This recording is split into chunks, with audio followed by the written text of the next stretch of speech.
nous allons demander à M. Pierre-Yves Colomba de bien vouloir intervenir au nom du groupe socialiste. S'il vous plaît. Non.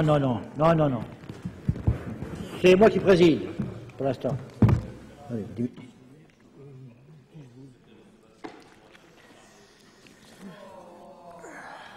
Bien. Monsieur le Président, Madame la Ministre, chers collègues, comme vous le savez, la Nation garantit à tous la protection de la santé. Ce principe constitutionnel s'est naturellement traduit par une croissance régulière des dépenses de santé. La part de la consommation des soins et des biens médicaux, la CSBM comme on dit, dans le PIB est passée de 2,5% en 1950 à 8,8% en 2005, c'est-à-dire autour de 150 milliards d'euros en valeur, 250 millions d'euros en valeur. Dans le même temps, la socialisation de la prise en charge de ces dépenses s'est affirmée. La sécurité sociale, qui finançait 51% de la consommation médicale en 1950, en assume aujourd'hui 77%. La part de l'État, elle, fondait de 12% à 1%.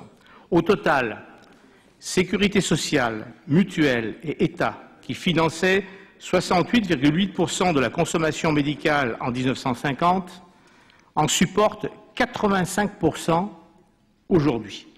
La part laissée à la charge des ménages et des assurances complémentaires hors mutuelles est passée de 31% à 14%. En dépit du numerus clausus, le nombre des médecins a progressé de 11% en 20 ans, 277 au 1er janvier 2006, et il n'y a jamais eu autant de médecins en France, notamment de médecins libéraux et de spécialistes.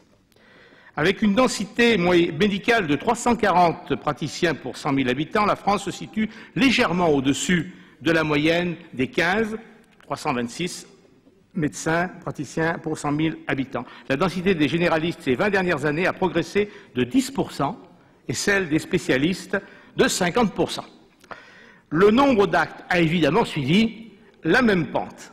De 1995 à 2005, le nombre total d'actes réalisés par les généralistes a augmenté de 1,8% en moyenne chaque année et celui des spécialistes de 3,7%. En tenant compte de la démographie, cela représente une augmentation moyenne annuelle de 1,4% par praticien pour les spécialistes et de 0,5% pour les généralistes. À noter cependant que, pour eux, la tendance tend à s'inverser à partir de 2000. En termes de revenus maintenant, on ne peut pas dire non plus que la situation des praticiens se soit dégradée, même si une évaluation objective de celle-ci, comme le fait remarquer la Cour des comptes dans son dernier rapport, n'est pas simple. Pour nous en tenir à ces dernières années, selon le PLFSS 2007, entre 2000 et 2004, en monnaie constante, les revenus des généralistes ont progressé annuellement de 2,6% et celui des spécialistes de 3,1%. Cette hausse du pouvoir d'achat des médecins, c'est toujours dans le PLFSS, est supérieure à celle observée sur la même période pour l'ensemble des salariés, progression de plus 0,4% par an. Alors, au terme de son analyse, la Cour des comptes parvient à des chiffres qui sont un petit peu différents, mais qui sont du même ordre. Elle chiffre cette augmentation donc, du revenu moyen donc, des généralistes à 1,8% donc, pour les omnipraticiens et 3,3% pour les spécialistes. Au total, donc, une situation que beaucoup de pays pourraient nous envier. Malgré cela, et j'ai envie de dire à cause de cela, paradoxalement, notre système de santé paraît moins capable que par le passé de répondre aux attentes de nos concitoyens. Qu'il s'agisse des files d'attente qui s'allongent pour l'accès à certaines spécialités, qu'il s'agisse de la surchauffe des urgences, notamment, et la satisfaction des besoins essentiels d'une partie importante du territoire, les zones rurales, est devenue préoccupante. Le diagnostic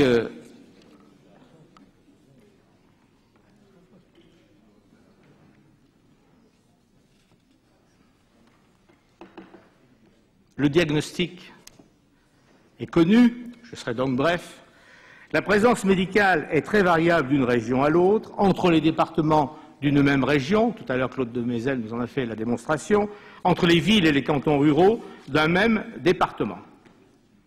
Je prends par exemple la Provence-Alpes-Côte d'Azur. La densité des généralistes est de 194 pour 100 000 habitants, alors qu'en Picardie, il est de 142 praticiens pour 100 000 habitants. Et alors, s'agissant des spécialistes, c'est 223 pour la Provence-Alpes-Côte d'Azur et 114 pour la Picardie. Alors ces chiffres sont significatifs aussi en ce qu'ils montrent donc que c'est pour les spécialistes que les disparités entre régions, entre secteur urbain et secteur rural sont les plus grandes. Alors selon le rapport 2005 de la commission démographie médicale, vous voyez, ce n'est pas les rapports dont on manque ni des commissions, selon ce rapport, donc si les bourgs ruraux actifs et même le rural isolé tirent encore assez bien leur épingle du jeu, s'agissant des généralistes, où on repère un peu plus de 90 praticiens pour 100 000 habitants. Pour le rural isolé aussi, les chiffres ne sont pas trop défavorables, mais ce n'est déjà plus le cas pour certains cantons agricoles et ouvriers défavorisés, et surtout pour tous ces secteurs, le problème qui se pose, c'est celui du renouvellement de ces omnipraticiens. Alors, certes, la population concernée reste modeste, entre 400 000 et 2 400 000 personnes selon les critères que l'on retient, mais il est dispersé sur un territoire très important, un territoire qu'il faut absolument préserver de la désertification. Alors nous le savons bien, ce qu'il faut craindre, c'est une probable et rapide dégradation de la démographie médicale des zones rurales par l'effet des départs à la retraite avant que l'augmentation du numerus clausus n'ait produit ses effets.